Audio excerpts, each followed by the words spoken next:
So hello everyone and good evening सभी को। उम्मीद करता हूँ मेरी वॉइस प्रॉपर आ रही है। सभी एक बार कंफर्म करेंगे।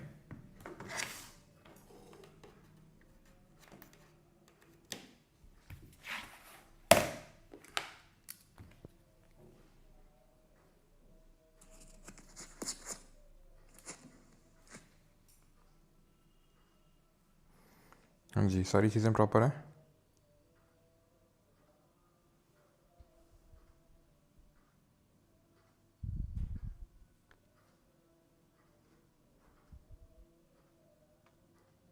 Okay, Audible.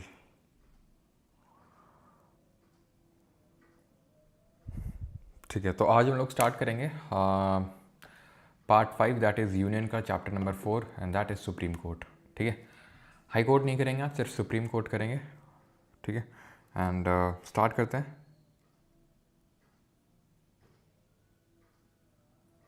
Sir please take my friend name Vishal. अच्छा सर, आप कब से क्लास ले रहे हो? कब से मतलब अभी तो शुरू किया है, 1 मिनट तो हुआ है। अच्छा, मतलब वैसे पूछ रहे हो क्या? कितने साल से? तो साल तो हो गया यार, टाइम हो गया 2017 से आई थिंक।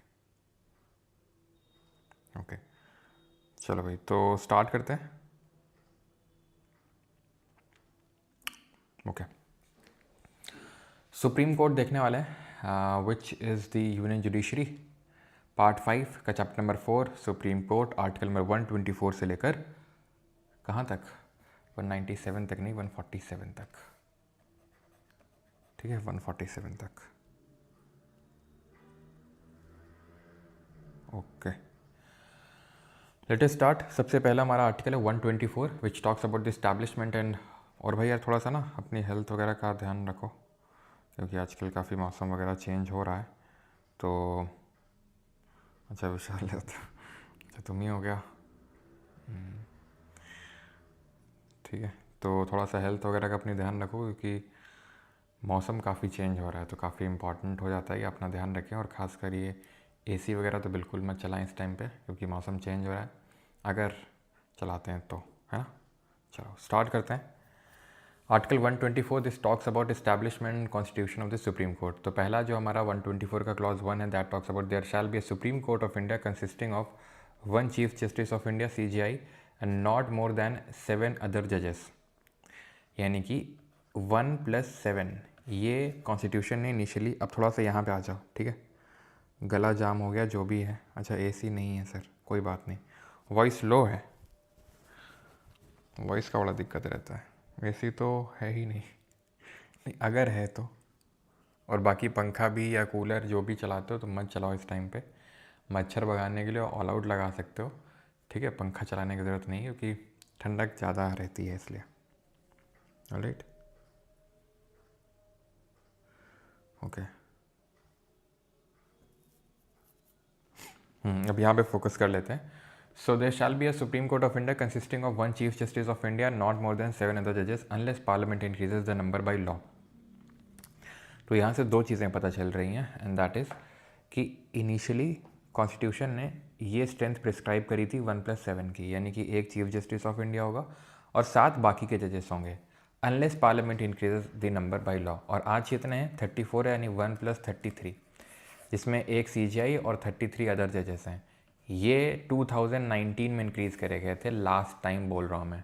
पहले इससे पहले 31 हुआ करते थे, उससे पहले 28 हुआ करते थे। तो इस तरीके से 28 से 31 हुए, से अब 34 हुए 2019 में। जिस तरीके से नंबर ऑफ़ केसेस बढ़ रहे हैं। और कौन बढ़ा सकता है स्ट्रेंथ? खुद सुप्रीम कोर्ट नहीं बढ़ा सकता है स्ट्रेंथ, इनकी सिर्फ पार्लियामेंट बढ़ा सकता है बाई लॉ। ओके, स्ट्रेंथ बढ़ाने का काम इनका है। नाउ इसी के क्लॉज 2, अभी हम दूसरे आर्टिकल में शिफ्ट नहीं हुए, वही आर्टिकल है 124। ठीक है, वही आर्टिकल है 124, और उसी का यहाँ पर अगर बात करेंगे 124 का क्लॉज 2 है। This talks about appointment and tenure of जजेस। एवरी जज of the supreme court shall be appointed by the president after consultation with the जजेस of supreme court and high court. यहाँ पर अपॉइंटमेंट की बात हो रही है, यहाँ पर स्ट्रेंथ की बात हो रही थी पहले वाले में, कॉम्पोजिशन की। वो कौन डिटरमाइन कर रहा है? पार्लियामेंट। यहाँ पर अपॉइंटमेंट कौन कर रहा है? प्रेसिडेंट। लेकिन अभी हम देखेंगे, जिस तरीके से अभी तक हम देख के आए हैं कि प्रेसिडेंट की कितनी कम पावर्स हैं।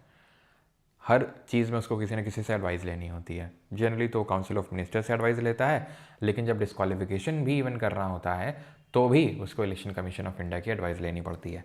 तो यहाँ पर भी प्रेसिडेंट की अगर हम बात करें, वो अपॉइंटमेंट तो करता है, लेकिन अगेन वो रबर स्टैम्प की तरह है। क्यों? क्योंकि उसको कंसल्टेशन लेनी होती है जजेस ऑफ सुप्रीम कोर्ट और हाई कोर्ट की। अब यहाँ पर हम हाई कोर्ट हटा देते हैं, सुप्रीम कोर्ट अभी के लिए रखते हैं, क्योंकि सुप्रीम कोर्ट के की अभी बात हो रही थी, सुप्रीम कोर्ट के जजेस की उसको कंसल्टेशन लेनी होती है।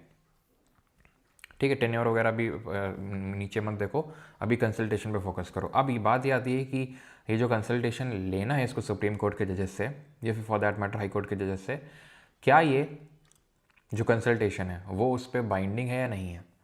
इसको लेके केसेस हुए कुछ। पहला केस जो हुआ था 1981 में, एसपी गुप्ता केस, जिसको फर्स्ट जजेस केस बोलते हैं। यहाँ पे सुप्रीम कोर्ट का कहना था consultation does not mean concurrence. Supreme court ने ये बोला कि प्रेसिडेंट जो है एडवाइस तो लेगा, ठीक है, कंसल्टेशन तो लेगा जजेस की, लेकिन that does not mean concurrence. मतलब ये है कि इसका मतलब सहमति नहीं है कि भाई उनको सहमत ही होना पड़ेगा, दोनों को आपस में सहमत ही होना पड़ेगा। दोनों को किसको? प्रेसिडेंट को with the advice of the जजेस, यानी कि एक तरीके से president not bounded by the chief justice of India's advice. या फिर सिंपल वही लिखा हुआ था यहाँ पर कि आपको सुप्रीम कोर्ट के पहले अगर मैं बात करूँ तो ये होता था कि प्रेसिडेंट अपॉइंटमेंट करता था, चीफ जस्टिस ऑफ इंडिया की क्या लेता था? सलाह लेता था, और उसकी सलाह से बाध्य नहीं था। पहले जजेस केस में बिल्कुल बोला, एसपी गुप्ता केस में बिल्कुल, जो चीफ जस्टिस ऑफ इंडिया की एडवाइस है वो बाध्य नहीं है प्रेसिडेंट पे। फिर आते हैं 1993, सेकंड जजेस केस इसको बोलते हैं। यहाँ पर सुप्रीम कोर्ट ने बोला कंसल्टेशन डज मीन कंकरेंस, यानी कि जो सलाह यहाँ पे दी जाएगी बाई सीजीआई उसको मानना ही पड़ेगा, यानी कि दोनों की आपसी में सहमति में होना चाहिए। ऐसा नहीं कि अगर सीआईआई ने यानी कि चीफ जस्टिस ऑफ इंडिया ने कुछ बोला, प्रेसिडेंट का मन नहीं भी है, जो उसने सीआईआई ने जिसको बोला है कि इसको अपॉइंट करो, नहीं उसका मन है तो उसको अपॉइंट नहीं करेगा, किसी और को कर सकता है। बट सेकंड जजेस केस में सुप्रीम कोर्ट ने ये बोला no, consultation does mean concurrence, सहमति होनी चाहिए। एंड यही नहीं, अभी और सुनिए कि जो सीजीआई है, चीफ जस्टिस ऑफ इंडिया है, ठीक है, चीफ जस्टिस जो इंडिया है, इसकी एडवाइस बाइंडिंग है, एंड जो चीफ जस्टिस ऑफ इंडिया है must consult with 2 senior most जजेस। जो सीजीआई है उसको 2 सीनियर मोस्ट जजेस से कंसल्टेशन भी करनी पड़ेगी, उसकी खुद की सोल ओपिनियन मैटर नहीं करती यहाँ पे, उसको 2 अदर जो सीनियर मोस्ट जजेस हैं उनसे भी कंसल्ट करना पड़ेगा। और यहीं से शुरुआत होती है कॉलेजियम सिस्टम की। कॉलेजियम सिस्टम कहीं पे भी कॉन्स्टिट्यूशन में मेंशन नहीं है। इसका जो या फिर इसका जो जन्म है ये सेकंड जजेस केस में होता है, जहाँ पर सुप्रीम कोर्ट ने बोला क्या कि आपको, ठीक है, सुप्रीम कोर्ट ने क्या बोला कि प्रेसिडेंट को अपॉइंट जब करना है जजेस को तो सीजीआई की एडवाइस लेनी पड़ेगी, और सीजीआई की वो सोलो एडवाइस नहीं होगी बल्कि 2 अदर जजेस से वो पूछ के एडवाइस देगा। यहाँ से कॉलेजियम सिस्टम का बिगिनिंग होता है, ओरिजिन होता है, जो कि कॉन्स्टिट्यूशन में कहीं नहीं लिखा हुआ है। सेकंड जजेस केस में ये पॉपअप हुआ। कॉलेजियम का मतलब है ग्रुप ऑफ जजेस, सिंपल, ये सीजीआई है एंड ये 2 अदर सीनियर जजेस हैं, तो ये बन गया छोटा सा कॉलेजियम। अब ये कॉलेजियम और बड़ा होता है थर्ड जजेस केस में, जो 1998 में होता है। इस थर्ड जजेस केस में सुप्रीम कोर्ट ने बोला कि यहाँ पे जो हमने सेकंड जजेस केस में बोला था कि that CGI advice is binding on president, वो बात पे हम अभी भी एग्री करते हैं।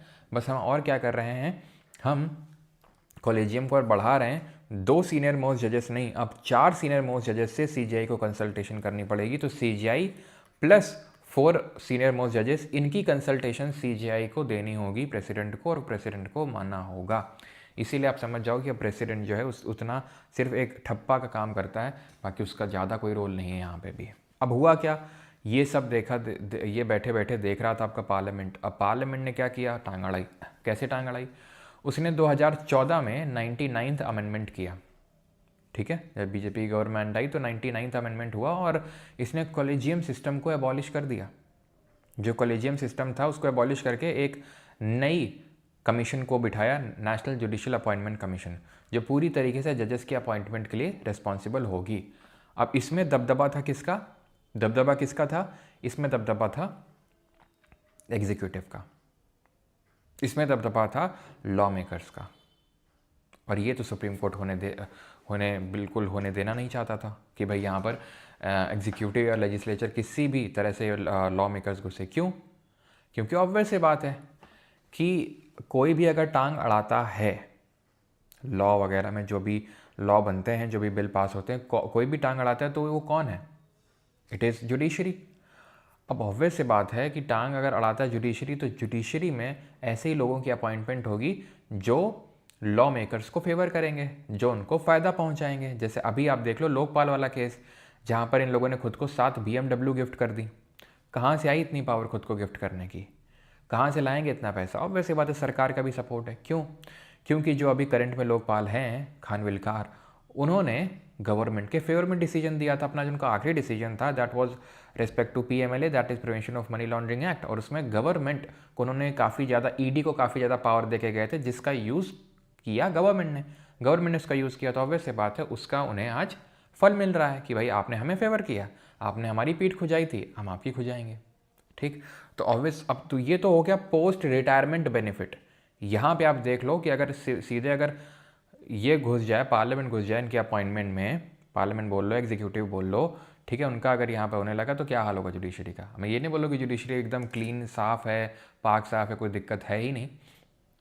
और ऐसा ये भी नहीं कि यहाँ पर वो नहीं होता है, क्या बोलते हैं उसको, क्या बोलते हैं वो, भाई भतीजावाद यहाँ पे भी खूब होता है। आप जजेस का हिस्ट्री उठा के देखो, उनको जब जरा फैमिली का लीनिएज उठा के देखो, आपको पता चलेगा कि बहुत ही रेयरली होता है कि सुप्रीम कोर्ट के टॉप पोजीशन पे कोई एक ऐसा एकदम जिसका कोई बैकग्राउंड ना हो, ठीक है, जुडिशल बैकग्राउंड मतलब घर का कि बाप दादाओं का, वो वहाँ जाके पहुँचे। तो वहाँ पर भी काफ़ी हद तक ये सिस्टम तो है, ऐसा नहीं कि बिल्कुल ही साफ़ है। लेकिन अगर सोचो एग्जीक्यूटिव वहाँ पर उसमें अपॉइंटमेंट जजेस की अपॉइंटमेंट पहुँच गई तो क्या ही हाल होगा फिर तो।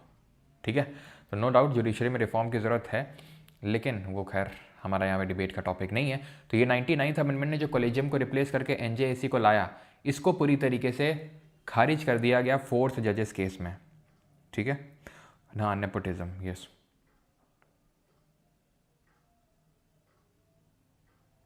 तुम लोग की अलग ही बातें चलती रहती हैं कमेंट सेक्शन में, क्यों भाई? तो 4 जजेस केस में अगर बात करेंगे, supreme court declared 99th amendment and NJAC as unconstitutional. तो 99th अमेंडमेंट को जो है उसने रिपील कर दिया और NJAC को अनकॉन्स्टिट्यूशनल, असंवैधानिक घोषित कर दिया गया 4 जजेस केस में। तो यानी NJAC इज़ नो मोर और कॉलेजियम सिस्टम को रिस्टोर कर दिया गया। ठीक है, सुप्रीम कोर्ट ने भी टाइम लगाया नहीं ये करने में, और तुरंत इसको हटा के वो है। हाँ, केसेस को सॉल्व करने में भले टाइम लग जाए, लेकिन ये सब में ज़्यादा टाइम नहीं लगाना ठीक है। हाँ, जैसे आगे बढ़ते हैं अभी, तो अब आते हैं रेजिग्नेशन ऑफ जजेस पे। ये 2 का अभी हम 124 में ही पढ़े हुए हैं अभी। ठीक है, अ जज may resign by writing under his hand address to the president. Resignation president को जाएगा। अब बात करते हैं रिमूवल की। तो रिमूवल ऐसे ही होगा जैसे कि क्लॉज 4 में लिखा है, लेकिन अभी तो हम क्लॉज 2-3 में टहल रहे हैं, तो क्लॉज 4 में जब आएंगे तो देखेंगे। क्वालिफिकेशंस क्या हैं? भारत का नागरिक होना चाहिए। He has been a high court का जज फॉर एटलीस्ट 5 साल के लिए हाई कोर्ट का जज हो, या फिर has been an advocate in high court for at least 10 years, high court में वकील रहा हो 10 साल, या फिर राष्ट्रपति की नज़रों में वो एक डिस्टिंग्विश जूरिस्ट है, यानी कि जुडिशरी की बहुत अच्छी नॉलेज रखता है। तो यानी कि इनमें तीनों में से कोई एक भी चलेगा, या तो हाई कोर्ट में जज रहा हो 5 साल, एडवोकेट रहा हो 10 साल हाई कोर्ट में, या फिर राष्ट्रपति की नज़रों में बहुत अच्छी जुडिशियल नॉलेज रखता हो।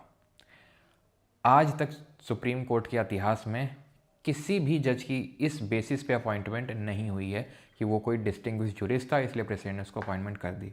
अब आप समझ सकते हैं क्यों नहीं हुई होगी, क्योंकि प्रेसिडेंट की नज़रों में तो होना चाहिए, लेकिन इसका कोई, पहली बात तो बड़ा वेग टर्म है, डिफाइन नहीं है कि डिस्टिंग्विश जूरिस्ट का मतलब क्या है। दूसरी बात, करने को तो कर सकता है, ठीक है, प्रेसिडेंट, लेकिन आपको पता है कि कॉलेजियम सिस्टम उसके आड़े आ जाता है, गले की फांस बना हुआ है।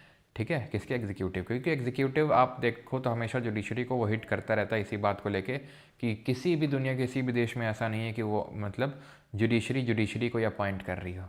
तो भैया ये भी होना चाहिए ना फिर कि जुडिशरी अगर जुडिशरी को अपॉइंट नहीं कर सकती तो तुम भी तो अपनी सैलरी मत डिसाइड करो, फिर किसी और को दो, फिर तुम खुद की सैलरी डिसाइड कर रहे हो। ये कहाँ पे होता है कि आदमी अपनी खुद ही सैलरी डिसाइड कर रहा है कि भाई मेरे को इतने रुपए मिलेंगे ठीक है, तो in the president's opinion is that distinguished jurist, आज तक कभी इस तरीके से अपॉइंटमेंट हुई नहीं है किसी जज की ना। प्रोसीजर फॉर रिमूवल 2 ग्राउंड में हो सकता है, या तो प्रूव्ड मिसबिहेवियर हो या इनकैपेसिटी हो। प्रूव्ड मिसबिहेवियर या फिर इनकैपेसिटी। अब इसका पूरा प्रोसेस क्या होता है वो समझते हैं। तो पहली बात तो ये है कि लोकसभा और राज्यसभा में रिमूवल का रेजोल्यूशन आ सकता है जब भी इस तरीके कोई मामला होता है। जैसे मैं आपको अगर आपको रिसेंट एग्जांपल दूं, ठीक है, तो जस्टिस यशवंत वर्मा का आप केस यहाँ पर याद कर सकते हैं। अभी जो रिसेंट में एकदम ताज़ा मामला है, आपको पता है मार्च, इसी साल के मार्च में जस्टिस यशवंत वर्मा के घर में नोटों की एक गड्डी मिली। जब उनके घर में आग वगैरह लग गई तो आग फायर ब्रिगेड पहुंचा और फायर ब्रिगेड ने जो देखा उसके एकदम ठीक है कि एकदम कैश ही कैश पड़ा हुआ है, एकदम भयंकर रूप से बहुत कैश उसमें जल गया है। तो फिर इसको जो है मतलब इसको मिसबिहेवियर पाया गया, ठीक है, मिसबिहेवियर और इनकैपेसिटी, और इंटरनल जांच बिठाई हाई कोर्ट ने, क्योंकि दिल्ली हाई कोर्ट में जज थे। तो अभी खैर वो प्रोसीजर पूरा नहीं हुआ और देख सकते हो अभी मार्च इनिशियल ऑफ 2025 में का मामला है, 2025 ख़त्म होने को आया है, अभी तक ज़्यादा कुछ हुआ नहीं है मामले में। क्या हो पूरा मामला होता है वो समझते हैं, इनके केस में अभी तक कहाँ तक बात पहुँची है देन वो जानेंगे। तो मोशन इन ईदर हाउस यानी कि लोकसभा और राज्यसभा में आ सकता है। 100 मेंबर्स अगर लोकसभा के, या फिर अगर राज्यसभा में आ रहा है तो वहाँ के 50 मेंबर। मैं फिर से रिपीट करता हूँ, लोकसभा या राज्यसभा किसी भी हाउस में इनके रिमूवल का रेजोल्यूशन आ सकता है, ठीक, पहली चीज़। दूसरी चीज़, अगर लोकसभा में आ रहा है तो 100 मेंबर्स साइन करने चाहिए, और अगर राज्यसभा में आ रहा है तो 50 मेंबर्स। अगर ऐसा हो जाता है तो वो प्रिसाइडिंग ऑफिसर के पास जाएगा, लोकसभा के केस में वहाँ के स्पीकर, राज्यसभा के केस में वहाँ के चेयरमैन के पास। अगर वो प्रिसाइडिंग ऑफिसर ने क्या किया, अलाउ कर दिया, उसको एक्सेप्ट कर लिया, तो पूरा जो प्रोसीजर है अब मेंशन कहाँ पर है, जजेस इंक्वायरी एक्ट ऑफ 1968 में क्या मेंशन है कि प्रिसाइडिंग ऑफिसर रेफर जो किया जाएगा, उसके बाद प्रिसाइडिंग ऑफिसर ये करता है कि एक 3 जजेस की कमेटी बिठाता है।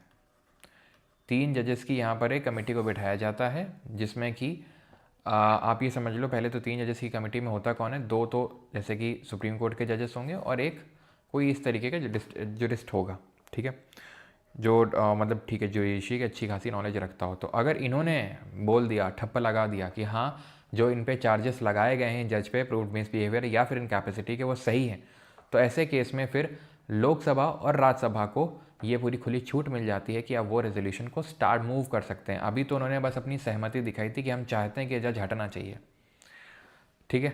अब इसके बाद होगा क्या, अगर he has been found guilty तो मोशन पास किया जाता है हाउस में विथ स्पेशल मेजॉरिटी, ठीक है। स्पेशल मेजॉरिटी में क्या आता है, 2/3 of members present and voting, और अगर ऐसा हो गया तो प्रेसिडेंट रिमूव्स दी जज।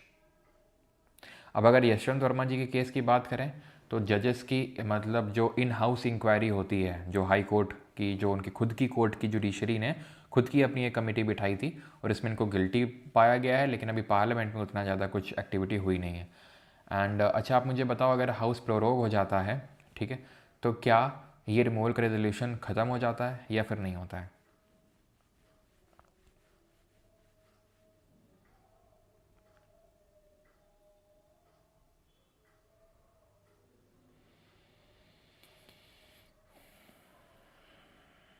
तो ध्यान रखना, वैसे तो मोशंस डिज़ोल्व हो जाते हैं बट रिमूवल का रेजोल्यूशन आपका डिज़ोल्व नहीं होगा, ध्यान रखना,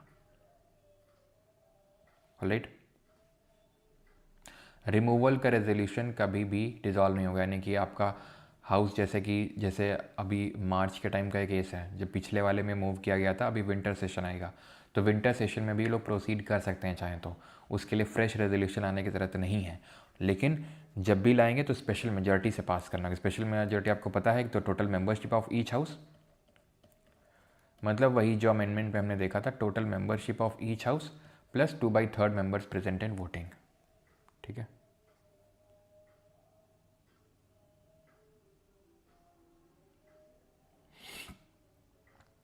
ठीक है, आगे बढ़ें।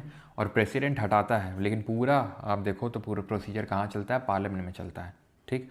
आज तक कोई भी नो लिखा हुआ है यहाँ पे, ठीक है, नो सुप्रीम कोर्ट जज has been remove till now, no supreme. अब इसको हम कहीं कहीं इम्पीचमेंट बोल देते हैं, बट हम प्रेसिडेंट के रिमूवल के लिए टर्म यूज़ करते हैं इम्पीचमेंट का, बिकॉज प्रेसिडेंट के इम्पीचमेंट को सिर्फ पार्लियामेंट में मूव किया जाता है, कोई ठप्पा नहीं लगता है वहाँ पे। यहाँ पर प्रेसिडेंट जो है रिमूव कर रहा है, वहाँ पर कोई रिमूवल अथॉरिटी नहीं, बस पार्लियामेंट में रेजोल्यूशन पास करना है, ठीक है, और थोड़ा सा इज्जत देने के लिए भी। तो नो सुप्रीम कोर्ट जज has been removed till now, ऐसा नहीं कि कभी इम्पीचमेंट आया नहीं टिल नाउ, ठीक है, एक जज थे, सबसे पहला जो आया था वो वी रामास्वामी करके एक जज थे सुप्रीम कोर्ट के 1993 में, ठीक है। लेकिन लोकसभा में फेल हो गया था बिकॉज कांग्रेस ने यहाँ पर वोट नहीं किया था, ठीक है। और बस, और एक और केस है याद आ रहा है मुझे, सौमित्रा सेन का एक केस है।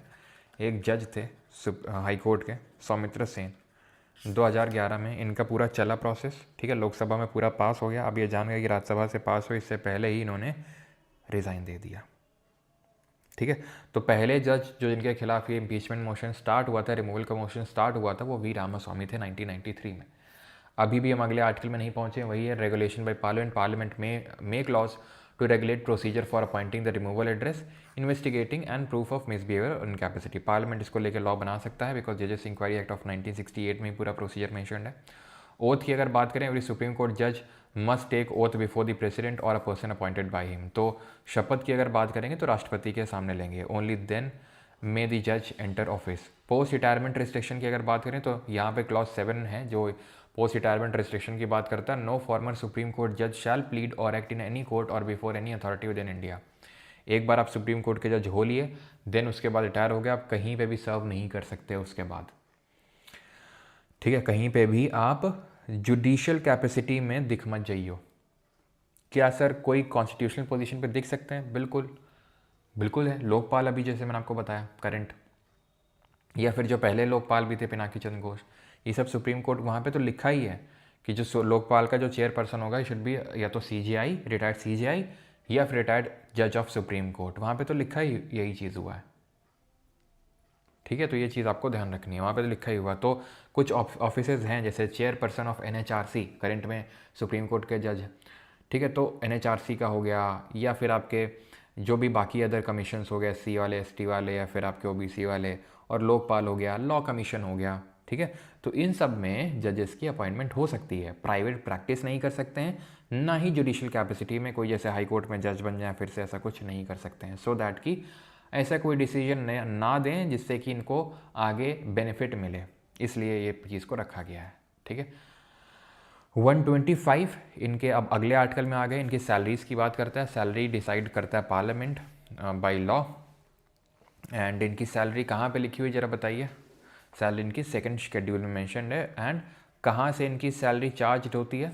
तो चार्ज फ्रॉम दी जो कंसोलिडेटेड फंड ऑफ इंडिया का जो चार्ज एक्सपेंडिचर है, वहाँ से इनकी सैलरी निकलती है, जो हम पहले ही पढ़ चुके हैं, which is the non votable part of the budget. ये non votable part of the budget है ना।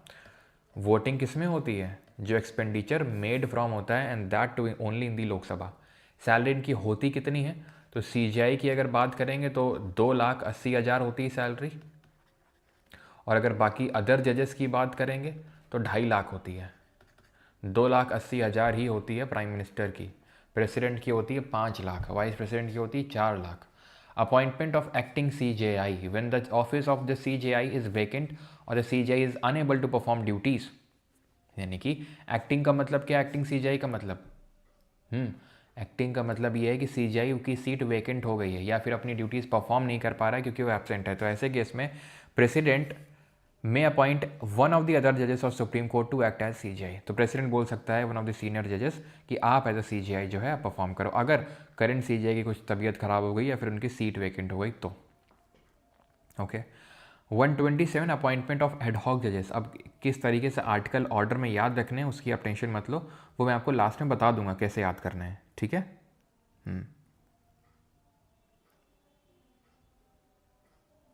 ऑलराइट, चलो तो आगे बढ़ें। So if at any time the quorum of judges in the Supreme Court is not available, the CJI, ठीक है, with the prior consent of the President and after consultation with Chief Justice of the concerned High Court, may appoint a judge qualified to be a Supreme Court judge as an ad hoc judge. अब recall करो यहाँ पे आप article number 100 को, जो quorum की बात कर रहा था। कोरम मतलब कि minimum number of members required to carry on the proceedings of the house. कई बार ऐसा कोर्ट में भी तो होता है कि मिनिमम नंबर ऑफ जजेस होने चाहिए to carry on the proceeding of the court, और अगर नहीं है तो फिर क्या होगा? तो ऐसे केस में जो CJI है सुप्रीम कोर्ट का, वो राष्ट्रपति से परमिशन लेके वो हाई कोर्ट से ऐसे जजों को उठा सकता है, बुला सकता है कुछ टेम्प्रेरी टाइम के लिए, जो क्वालिफाइड हों एज अ सुप्रीम कोर्ट जज, यानी कि वो तो 5 साल से या तो जज रहे हों वो हाई कोर्ट में, या 10 साल तक एडवोकेट रहे हों।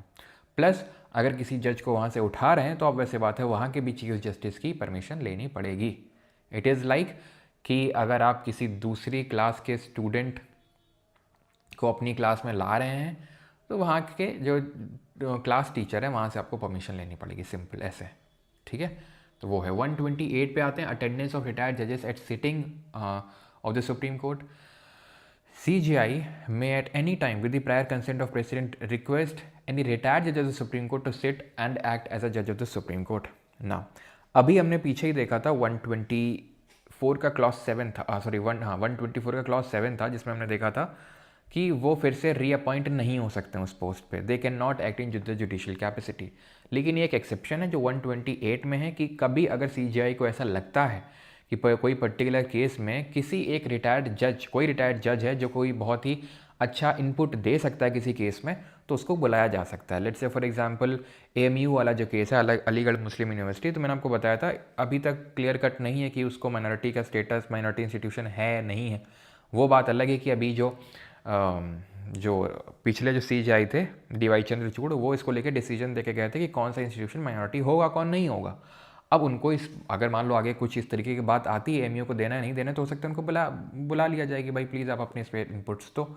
So such retired judge will have all the jurisdiction powers and privileges of Supreme Court of judge while so sitting, लेकिन वो प्रेसिडेंट की परमिशन से ही CJI कर सकता है। Now this is very important, article number 129, supreme court to be a court of record.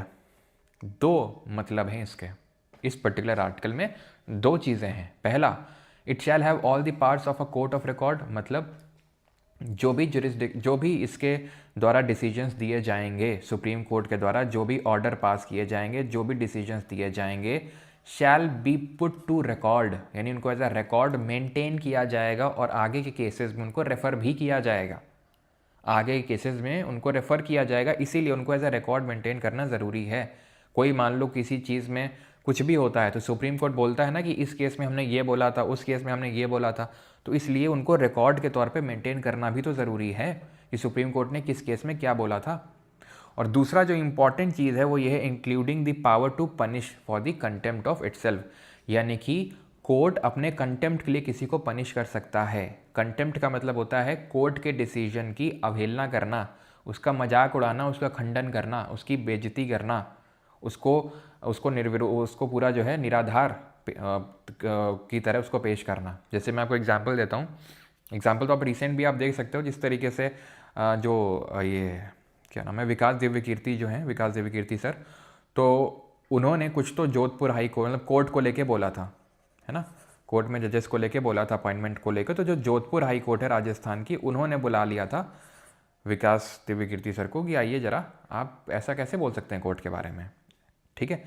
ऐसे ही कई बार हुआ, जैसे अरुंधति रॉय को भी एक बार ऐसे धरा गया था, ठीक है। अरुंधति रॉय ने कुछ तो नर्मदा रिवर को लेके सुप्रीम कोर्ट की गाइडलाइंस आई थी, तो उसमें अरुंधति रॉय ने काफ़ी क्रिटिसाइज़ किया था सुप्रीम कोर्ट के उस पर्टिकुलर डिसीजन को।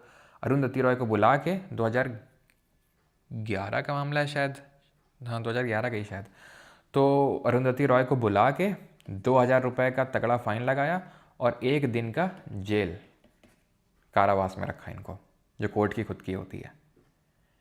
और अगर आप और भी जानना चाहें तो जैसे एक प्रशांत भूषण, आपने सुना होगा नाम, काफ़ी बोलते रहते हैं, है ना, गवर्नमेंट के खिलाफ, ठीक है। तो प्रशांत भूषण ने क्या किया कि एक बार अभी कोई तो जज से ऐसे बोबड़े थे, हाँ ऐसे बोबड़े, तो वो कहीं जा आ रहे होंगे, कोई बढ़िया से उनको बाइक या कार कुछ तो दिख गई, ठीक है, बाइक दिख गई शायद, तो उन्होंने फ़ोटो खिंचवा ली और उसको डाल दिया। प्रशांत भूषण ने क्या किया, उसका नंबर ट्रैक किया, फिर देखा कि वो किसी ऐसे पर्सन के नाम में रजिस्टर्ड है जो RSS से जुड़ा हुआ है, तो बस उन्होंने क्या बोल दिया कि ये देखो जजेस की इंडिपेंडेंस में खतरा है और ये वो जजेस RSS वाली बाइक में घूम रहे हैं और ये, तो बोबड़े जी बोले, भूषण जी इधर आओ जरा, भूषण क्या भैया, मतलब तुम ये कैसे, आपने ये कैसे वो मान लिया कि हम RSS से जुड़े हुए हैं या फिर RSS वालों की बाइक लेके या फिर उनकी गाड़ी लेके घूम रहे हैं, हम तो जस्ट निकले थे और वहाँ पे जस्ट पोज कर रहे थे। तो आज ये ज़रा कंटेम्प्ट आपने किया है कोर्ट का, और आप पूरा के पूरे 1 रुपये का फ़ाइन दीजिए। जी हाँ, 1 रुपये का इनसे फ़ाइन लिया गया था। 1 रुपये फ़ाइन लेने का पर्पस ये था कि मतलब काइंड ऑफ जैसे वो हमने देखा नहीं कट मोशन पॉलिसी का टोकन कट, तो उसी तरीके का है, काइंड ऑफ बेइज्जती करना, बेइज्जती। और इसलिए भी इन पे 1 रुपये का वो रखा गया था, ज़्यादा कुछ नहीं किया गया था, क्योंकि ये था कि भाई भूषण जी जो हैं काफ़ी कुछ करते रहते हैं लोगों के लिए, मतलब लोगों को हितों के लिए आवाज़ उठाते रहते हैं, पब्लिक इंटरेस्ट में काम करते रहते हैं, इसलिए इनको उतना ज़्यादा फ़ाइन नहीं लगाया गया था। जनरली जेल वगैरह तो हो ही जाती है थोड़ी बहुत। ठीक है, अब इस केस में तो मुझे नहीं पता विकास देव कीर्ति सर के साथ क्या हुआ, ठीक है, लेकिन प्रशांत भूषण को 1 रुपये का फ़ाइन यहाँ पे देना पड़ा था। तो ये किस लिए रखा गया है? सो दैट कि कोर्ट, क्योंकि आपको पता है अगर हमें कुछ भी होता है तो हमारे पास एक ही सहारा है, हारे का सहारा बाबा हमारा, कौन? सुप्रीम कोर्ट या फिर कोर्ट। अब कोर्ट सिस्टम को ही अगर कोई खंडित करने लगेगा, उसकी अवहेलना करने लगेगा, तो लोगों का जुडिशरी से विश्वास उठना शुरू हो जाएगा। जब मान लो अरुंधति रॉय ने नर्मदा वाले केस बोला, तो नर्मदा वाले पर्टिकुलर केस में जो लोग एग्रीड पर्सनल वो होंगे पर्सन्स, तो वो शांति से बैठ गए, यार ठीक है।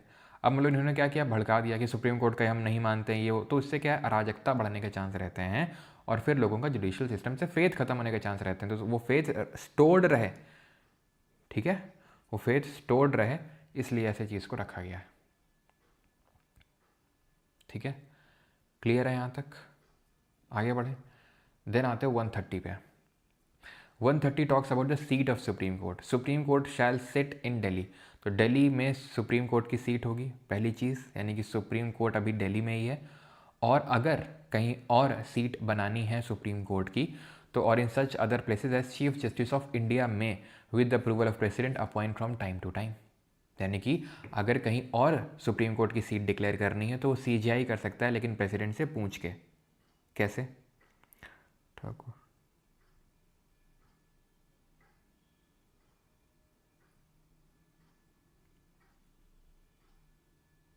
ठीक है, तो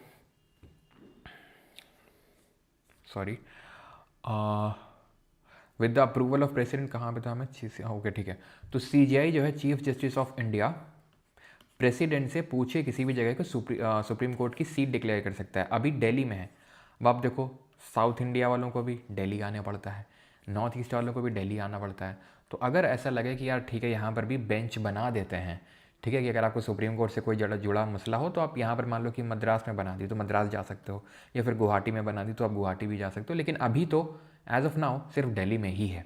और CJI के पास ये पावर है कि किसी और जगह को सीट डिक्लेयर कर सकता है, but with the approval of the president. Okay, अब आते हैं यहाँ से जुरिस्डिक्शन पे। जुरिस्डिक्शन का मतलब है सुप्रीम कोर्ट का क्षेत्र अधिकार कहाँ तक है, कितना है। यहाँ तक किसी कोई डाउट तो नहीं है? और यहाँ से इंपॉर्टेंट चीज़ें स्टार्ट होंगी अभी। ओके,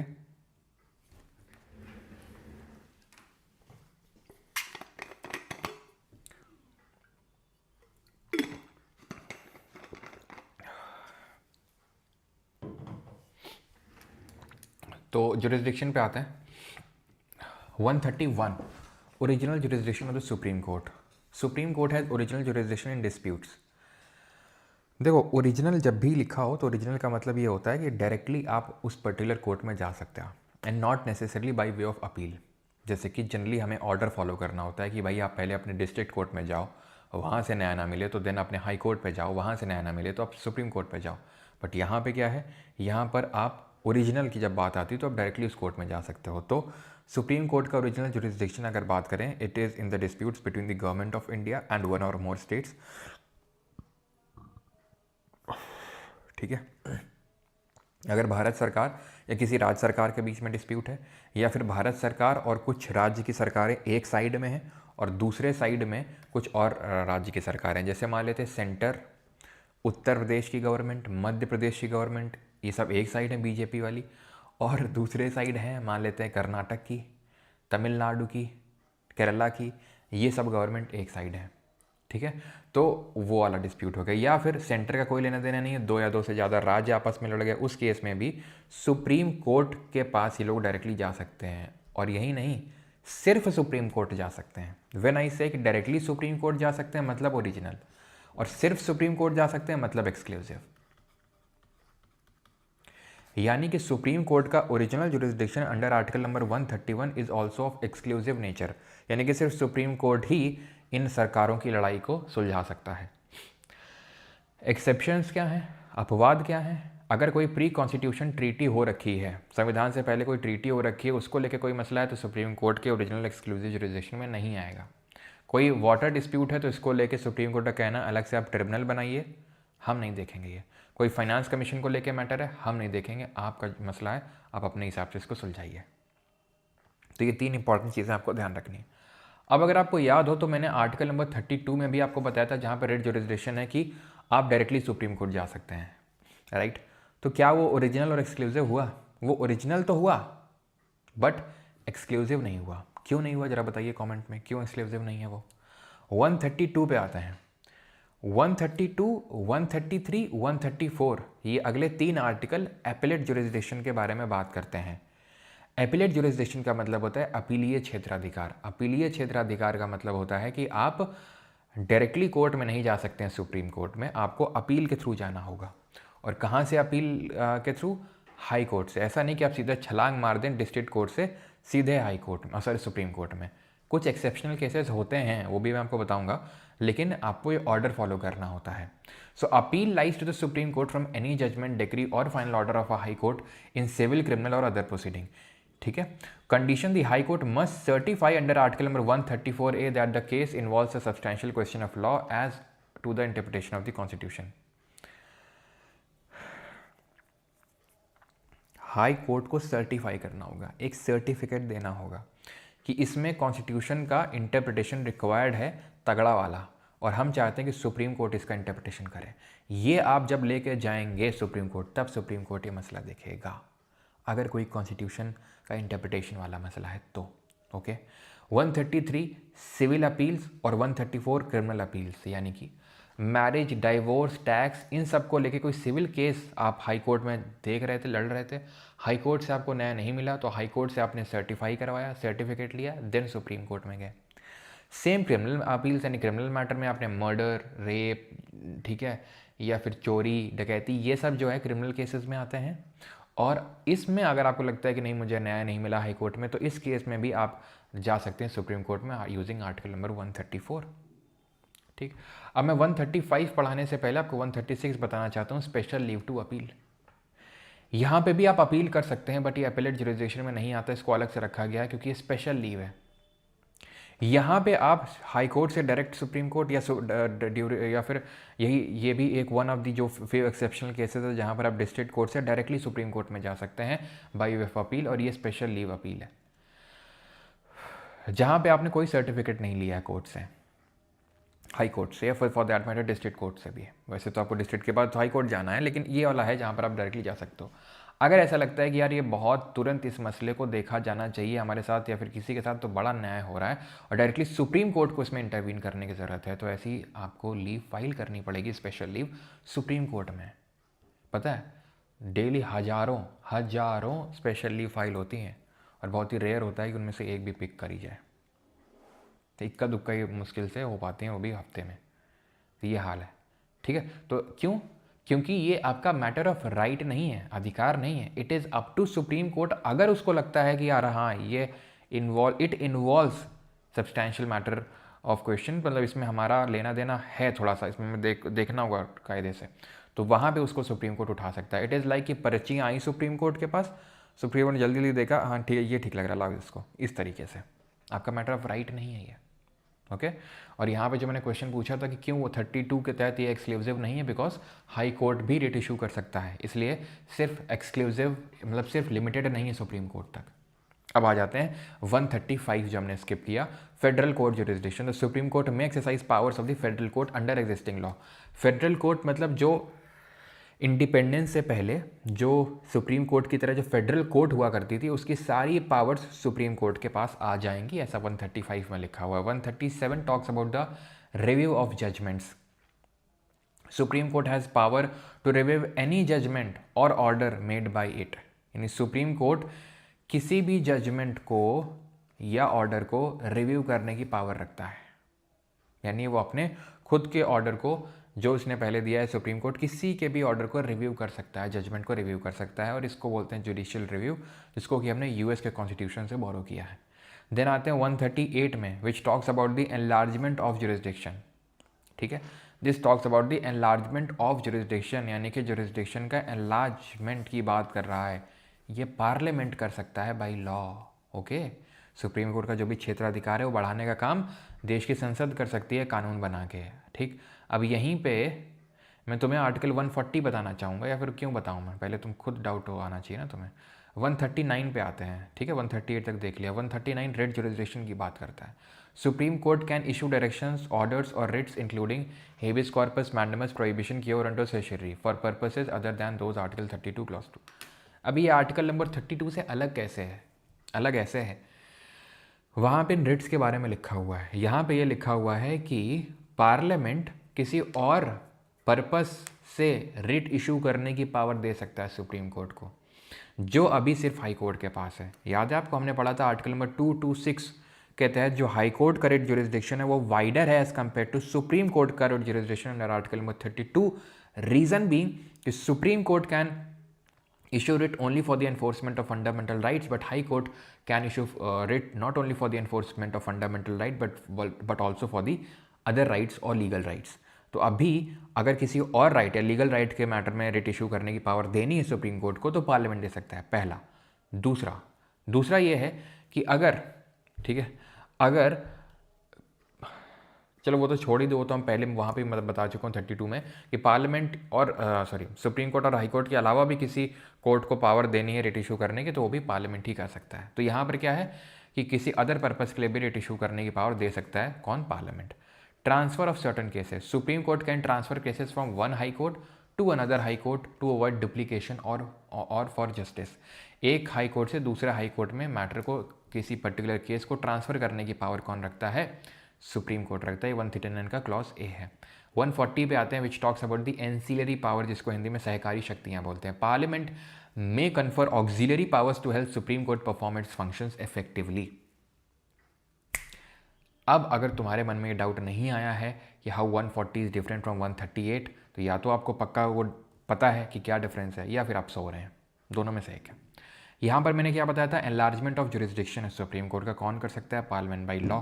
140 में क्या है? Ancillary powers, parliament may confer auxiliary powers to help supreme court performance functions effectively. ये बहुत ज़्यादा सिमिलर लगते हैं, ऑलराइट, बट ये हैं सेम नहीं।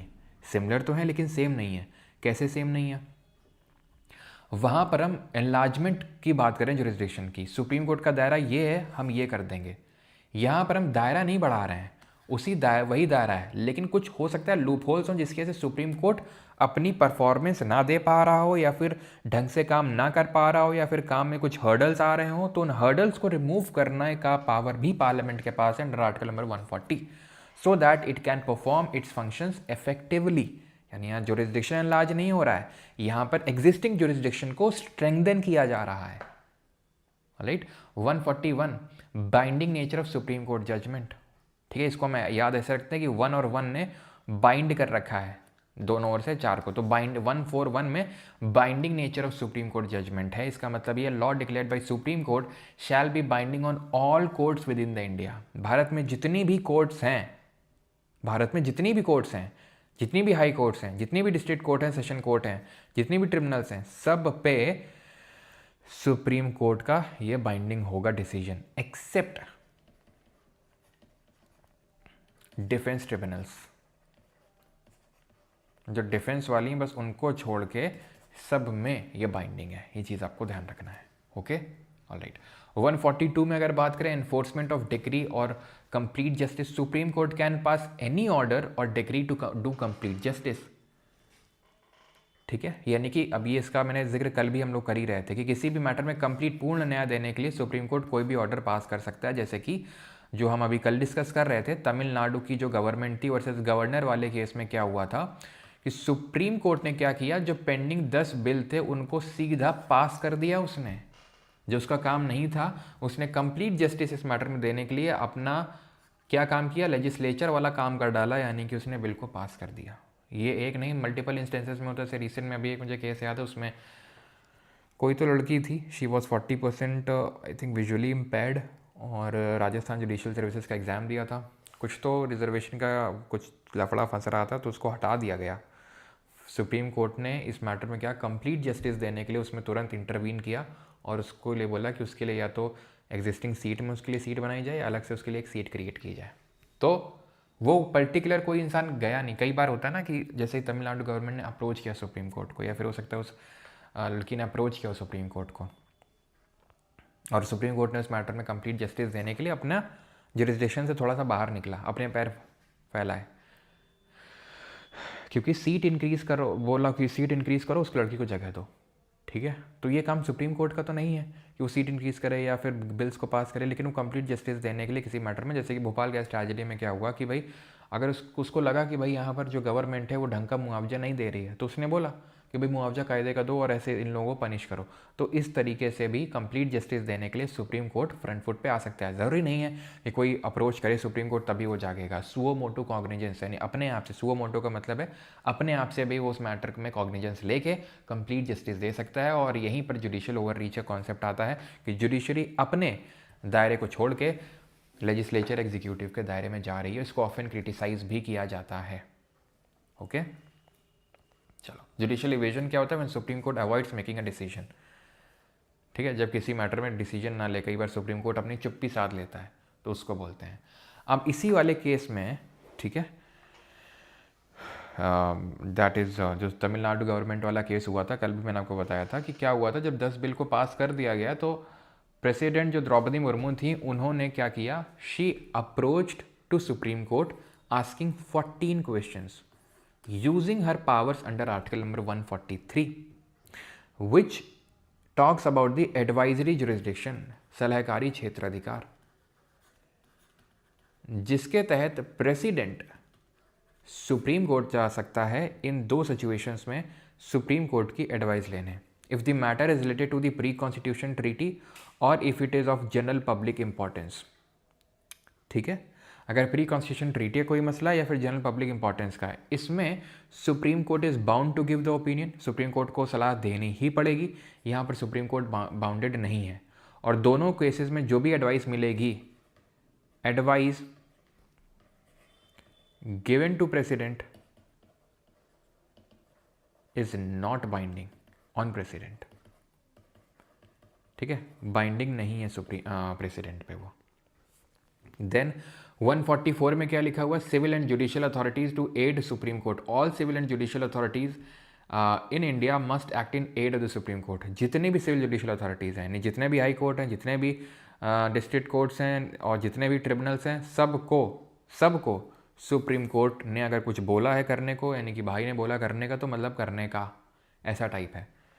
ठीक है, यानी कि अगर सिविल जुडिशियल अथॉरिटी ने सबने बोला है कुछ करने को, तो वो सबको करना पड़ेगा, क्योंकि सबको सुप्रीम कोर्ट की एड में काम करना है, उसकी सहायता के लिए काम करना है। ये चीज़ आप ध्यान में रखिए। ठीक है, अब हम याद करते हैं सारे ट्रिक्स, ये किस तरीके से याद करना है इनके आर्टिकल्स को। कोई यहाँ तक डाउट हो तो आप पूछ सकते हो।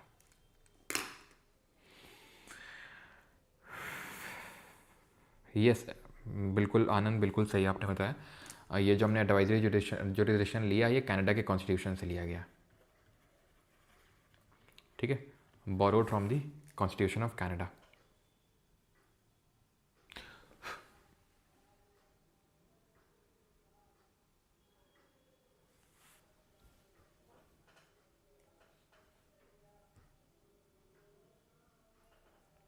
सर 147 तक है मुझे पता है, लेकिन वो उतना इंपॉर्टेंट है नहीं, इसलिए मैंने करवाया नहीं। जैसे 145 में अगर बात करूँ तो सर तमिलनाडु वाले केस में सुप्रीम कोर्ट को एडवाइस देना बाइंडिंग है या नहीं है? सुप्रीम कोर्ट वाला ये तो हम बोल सकते हैं कोई प्री कॉन्स्टिट्यूशन ट्रीटी नहीं है, पब्लिक इंपॉर्टेंस वाला है, तो not bound to give opinion. ठीक है, एक तरह राजपूत जी पॉलिटिक कम समझ में आ रही है, तो वेट करिए ज्योग्राफी स्टार्ट होने का। फिर सर तो और सुप्रीम कोर्ट क्यों नहीं बना देते? अब ये तो भाई इतना आसान, अब जब तुम खुद सोचो, अभी ये जो यशवंत वर्मा हैं जिनकी भी चर्चा कर रहा था, अभी तक इम्पीच नहीं हुए, रिमूव नहीं हुए, साल ख़त्म होने को आ गया है। जज को एक हटाने में इतनी प्रॉब्लम आ रही है, समझ लो इतना जटिल, इतना कॉम्प्लेक्स सिस्टम है, तो सुप्रीम कोर्ट को इतना बनाना कोई बायां का खेल नहीं है। ठीक है, हाँ, तो 145 में अगर बात करेंगे तो supreme court has power to make its own rules, has power to make its own rules. जैसे तुमने देखा होगा ना, तुम्हारे जब स्कूल में, क्लास में, कॉलेज वगैरह में कुछ लौंडे होंगे ऐसे टाइप के, अपने बैग के पीछे लिखते होंगे माई लाइफ माई रूल्स, होंगे, पक्का होंगे। तो वो वैसा टाइप है ये, ठीक है, कि सुप्रीम कोर्ट की लाइफ, सुप्रीम कोर्ट के रूल्स।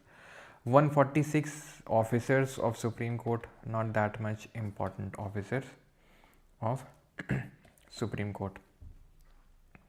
147 की अगर बात करें तो it defines what a substantial question of law means. substantial question of law का मतलब क्या है उसको डिफाइन किया गया। अब हम यहाँ पे देख लेते हैं याद कैसे करना है। तो सुप्रीम कोर्ट ने सार्क कंट्रीज़ को एक सीट ऑफर करी। ओके, सार्क कंट्रीज़ को, सार्क है ना, South Asian Association for Regional Cooperation वाला सार्क। तो सार्क कंट्रीज़ को एक सीट ऑफर करी। Supreme court, there shall be a supreme court of India. पहला आर्टिकल तो ऑफिस स्टैब्लिशमेंट की बात करेगा। ऐसे सैलरी और बहुत डेप्थ में ये, ठीक है, सॉरी 124 वाला डेप्थ में ध्यान रखना, 124 वाला ये बहुत डेप्थ में है, तो इसको पूरा आपको पता होना चाहिए। इसमें सिर्फ सुप्रीम कोर्ट नहीं बल्कि उसमें बहुत सारी चीज़ें, अपॉइंटमेंट, रिमूवल, सबके बारे में दिया हुआ है, ठीक है। देन एक्टिंग सीजीआई के बारे में दिया हुआ है, रिवीजन कर लेते हैं उसी के बहाने। तो एक्टिंग सीजीआई मतलब अगर वो एब्सेंट हो गया टेम्पररी या फिर सीट वैकेंट हो गई, तो ऐसे केस में प्रेसिडेंट किसी सीनियर जज को बोल सकता है कि आप अभी के लिए चीफ जस्टिस ऑफ इंडिया बन जाओ। एडहॉक जज का मतलब है टेम्पररी जज, यानी कि अगर कोरम फुलफिल ना हो रही हो तो जो सीजीआई वो प्रेसिडेंट से पूछ के हाई कोर्ट के उन जजेस को बुला सकता है सुप्रीम कोर्ट में who are qualified to be as a supreme court जज। आर से रिटायर्ड जज। सो रिटायर्ड जज का मतलब ये है कि अगर कोई जज रिटायर हो चुका है, ठीक है, ऑलरेडी रिटायर हो चुका है, उसको भी बुलाया जा सकता है। अगेन कौन बुला सकता है? CGI with the consultation after president. Court of record 129, supreme Court is a court of record, जिसमें दो मतलब थे। एक पहला मतलब तो ये था कि जितना भी उसका रिकॉर्ड है उसको प्रिजर्व किया जाएगा, रिकॉर्ड शुड बी प्रिजर्व्ड। और दूसरा ये है कि वो अपने कंटेम्प्ट के लिए पनिश कर सकता है। ऐसे सीट ऑफ सुप्रीम कोर्ट है 130, Delhi as a seat of supreme court, ठीक है, Delhi is a seat of supreme court. और किसी और जगह को सीट बनाना है तो वो सीजीआई बना सकता है, again with the consent of president. ओ से ओरिजिनल जुरिसडिक्शन 131, जिसमें कि गवर्नमेंट्स के बीच की लड़ाई और एक्सक्लूसिव नेचर की है। अब आर्टिकल नंबर 32 में भी है तो ओरिजिनल, लेकिन वो एक्सक्लूसिव नेचर का नहीं है, ठीक है। देन इसके बाद 131 के बाद तो हमें पता है 132, 133 और 134 में एपेलेट जुरिसडिक्शन के बारे में बात है। इसमें appellate jurisdiction with respect to constitutional matters, इसमें appellate jurisdiction with respect to civil matters, इसमें appellate jurisdiction with respect to the criminal matters, ठीक है। तो ये ध्यान रखना, कॉन्स्टिट्यूशनल, सिविल और क्रिमिनल, तो ये आपको याद होने चाहिए। यहाँ तक तो आप ट्रिक से याद कर सकते हैं। प्लस 141 वाला भी अगर आपको याद हो गया, 1 और 1 ने 4 को बाइंड करके रखे, नहीं सुप्रीम कोर्ट का कोई भी डिसीजन आएगा वो सब कोर्ट पे बाइंडिंग होगा। तो ये और ये सब इतने तो हमें याद हो गए ट्रिक से, बाकी आप याद कर सकते हो, जिसमें कि इंपॉर्टेंट वाला जैसे 137 जो जुडिशियल रिव्यू की बात करता है, ओके, 144 जो बात करता है कि सारी अथॉरिटीज़ को सुप्रीम कोर्ट की एड में काम करना है, ये इंपॉर्टेंट है।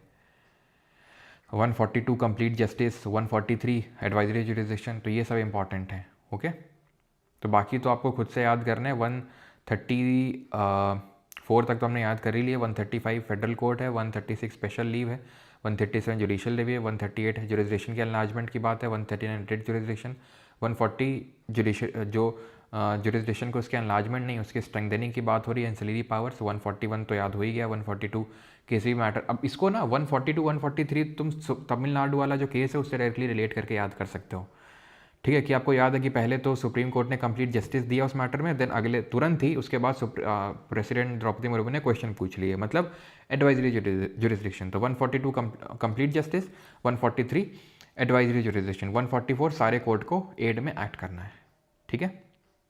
बाकी तो 145 146 147 भी लिखे हुए हैं यहाँ पे। अभी हम हाई कोर्ट नहीं करेंगे, high court, district court, tribunal, ये सब जो है कल करेंगे। क्वेश्चंस कर लेते हैं अभी, ठीक है, एमसीक्यू टाइम। पहला क्वेश्चन ये करिए।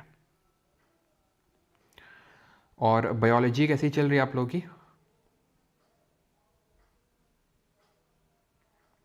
हॉलीडेज़ तो यार काफ़ी होती हैं पीटर पार्कर, जैसे समर हॉलीडेज़ भी होती हैं, लेकिन एग्जैक्टली तो मुझे नहीं पता एग्जैक्टली नंबर ऑफ़ हॉलीडेज़ कितनी होती हैं। तो दिल्ली पुलिस के लिए PYQ स्टार्ट कर दीजिए। अच्छा ठीक है।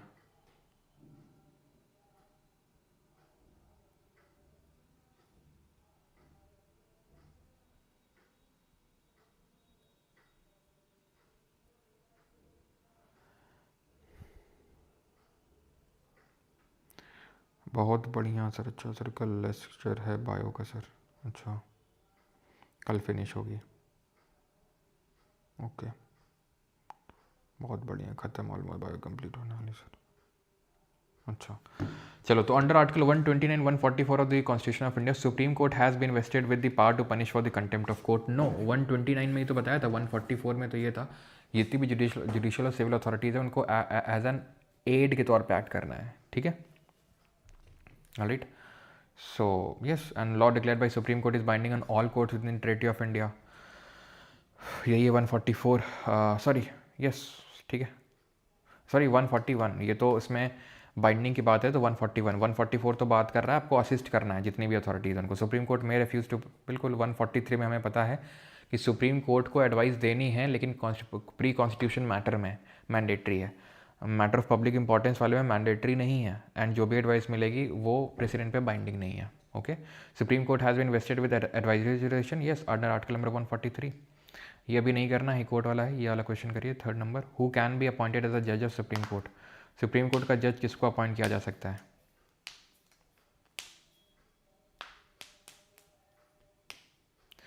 An advocate who has practiced for at least 10 years in any court? No. High Court.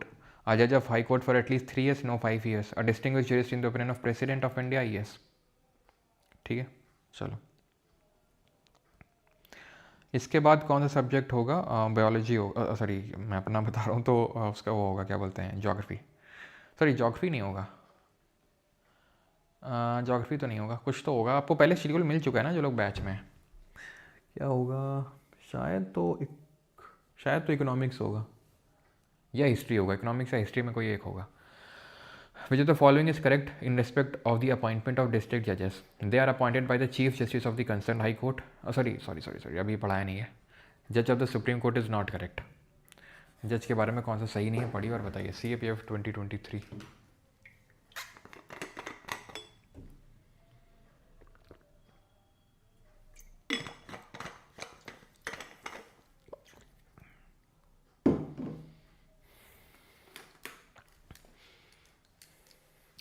So motion addressed to the president signed by at least 100 members of both the houses of parliament is delivered to the speaker। गलत है ये, ठीक है, 100 members of both the houses नहीं चाहिए, 100 member चाहिए लोकसभा में और 50 चाहिए राज्यसभा में, ठीक है, 100 लोकसभा में और 50 राज्यसभा में, ये चीज़ आपको ध्यान रखनी है, ओके। चलिए अगला क्वेश्चन करिए, 6 number, which among the following statements regarding the power of the High court under article 226 of the constitution of India is not correct? नहीं करना है अभी, ठीक है, अभी किया नहीं हम लोगों ने हाई कोर्ट वाला, चलो कर लो यार, तो कर ही सकते हो, 2 to 6 तो बढ़ा ही चुके हैं।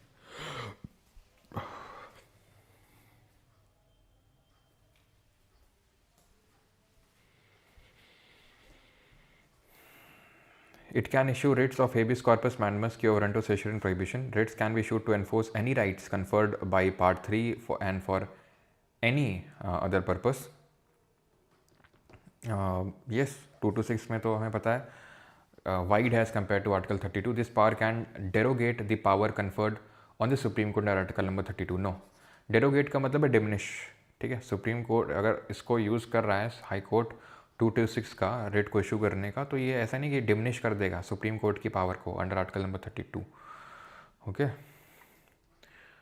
चलो, consider the following statement, pursuant to the report of HN Sanyal committee, the contempt of courts act 1971 was passed. The Constitution of India empowers the Supreme Court and the High Court to punish for the contempt for themselves. The Court of India defines civil contempts and criminal contempts. In India, Parliament is vested with the power to make laws for contempt of court. So, मैंने आपको एक चीज़ बताई होगी, अगर आपको याद हो, कि जब भी इस तरीके का क्वेश्चन आए, ठीक है, कि ये चीज़ बहुत ही क्लियरली डिफाइंड है कॉन्स्टिट्यूशन में, तो ऑलवेज़ गो कि भाई अगर आपको पता है तो ठीक है, नहीं पता है तो ऑलवेज़ गो कि नहीं भाई वो डिफाइंड नहीं होगी, ठीक है। If you eliminate the third one, 1 और 2 अपने आप से हो जाते हैं। In India parliament is vested with the powers to make the laws on the contempt of court. Yes, parliament law बना सकता है कंटेम्प्ट ऑफ कोर्ट को लेके, चौथा सही है।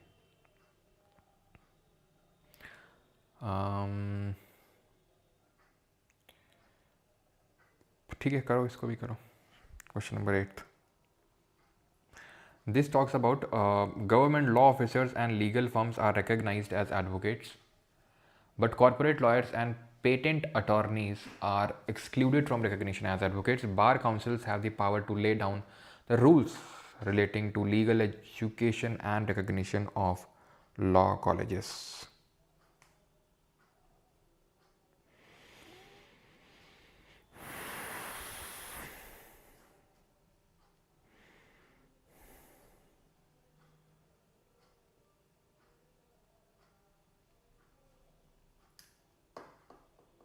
चलो, तो पहला वाला गलत हो जाएगा, क्योंकि अगर बात करें ऐसा कोई एक्सक्लूजन नहीं है पेटेंट अटॉर्नीज़ का। पेटेंट अटॉर्नीज़ कौन होते हैं? जो इंटेलेक्चुअल प्रॉपर्टी के लॉयर वगैरह होते हैं ना, लॉयर जो इंटेलेक्चुअल प्रॉपर्टी वगैरह हो गया, इन सब में स्पेशलाइज्ड करते हैं, ठीक है, कॉपीराइट वगैरह में, इंटेलेक्चुअल प्रॉपर्टी में। तो ऐसा कोई कहीं पे भी इनका एक्सक्लूजन नहीं है, ये चीज़ आपको ध्यान रखनी है, ठीक है। Bar councils have the power to lay down the rules relating to the legal education recognition of law colleges, बिल्कुल, option number B. With reference to the writs issued by the courts in India, consider the following statements. करिए।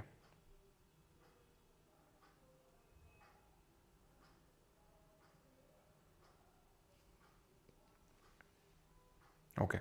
So mandamus will not lie against a private organization unless it is entrusted with a public duty. बिल्कुल सही है। Private organisation के खिलाफ नहीं, जब तक इसको कोई पब्लिक ड्यूटी ना दी गई हो। Mandamus will not lie against a company even though it may be a government. Mandamus will not lie against a company, no, it can lie, ठीक है। अब पहले वाले का तो मैं एग्जांपल आपको दे सकता हूँ, एक मैंने आपको केस बताया था अगर आपको याद है, गुजरात में यूनिवर्सिटी थी एक, ठीक है। And any public minded person can be a petitioner to move the court to obtain the writ of quo warranto, yes. So 1 and 3 करिए 10th को।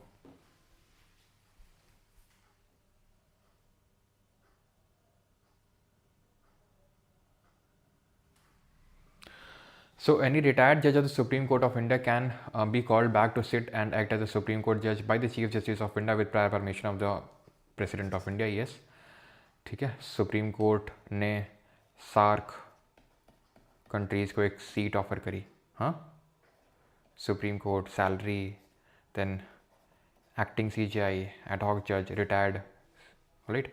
So a high court in India has the power to review its own judgment as the Supreme Court does. क्या high court के पास power है as a supreme court? Power तो है, लेकिन power उतनी नहीं है जितनी कि सुप्रीम कोर्ट के पास है। जब मैं आपको हाई कोर्ट पढ़ाऊंगा तो वहाँ पर हम लोग इस चीज़ को देखेंगे कि पावर तो है लेकिन उतनी पावर नहीं है जितनी कि सुप्रीम कोर्ट के पास दी गई है, ठीक है। तो यहाँ पर answer option number A1 only होगा। चलिए 11वां नंबर क्वेश्चन करिए, बस 1-2 क्वेश्चन और बाकी है। Judicial custody means an accused is in the custody of the concerned magistrate and such accused is locked up in the police station, not in jail.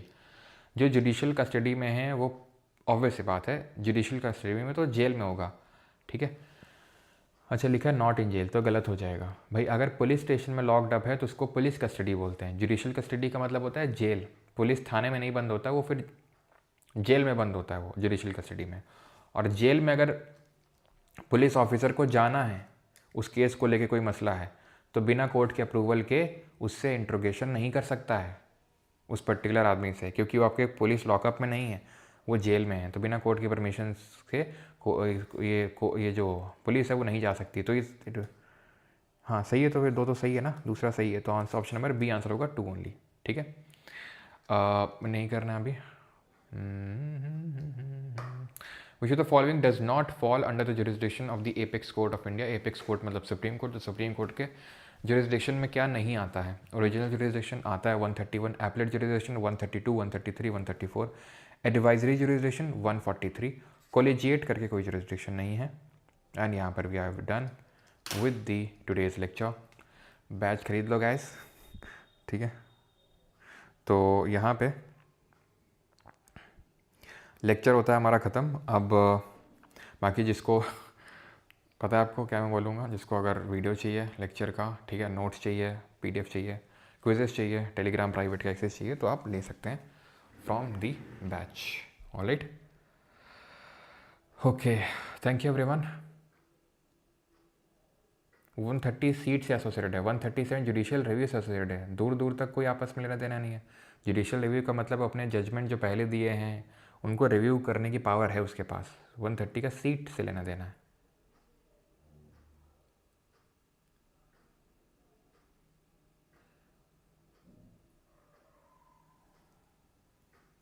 अभिनव यादव से लोकसभा राज्यसभा एक building में होते हैं। हाँ, बिल्डिंग होते हैं, सेम होती है, लेकिन अलग अलग हाउसेज होते हैं।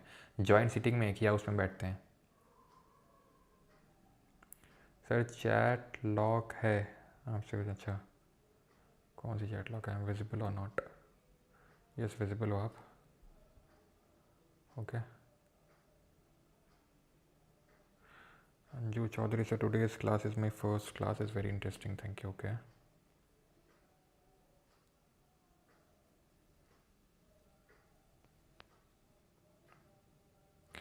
Mister Mehra, it depends on the court, करे या ना करे। कई बार होता है ना, तुमको तो इतना भी सीरियस नहीं ले रहे हैं कि तुमको हम कंटेंट के लिए बुलाएं, ठीक है। Right, history, okay. चलिए, थैंक यू एवरीवन, धन्यवाद। मिलते हैं कल हम लोग हाई कोर्ट एंड बाकी जो डिस्ट्रिक्ट कोर्ट्स हैं वो सब देखेंगे, ओके। अब सागर सर नहीं आते, हाँ। सागर सर जो हैं बोल रहे थे भारी ब्लंडर हो गया, एकदम ब्लंडर हो गया।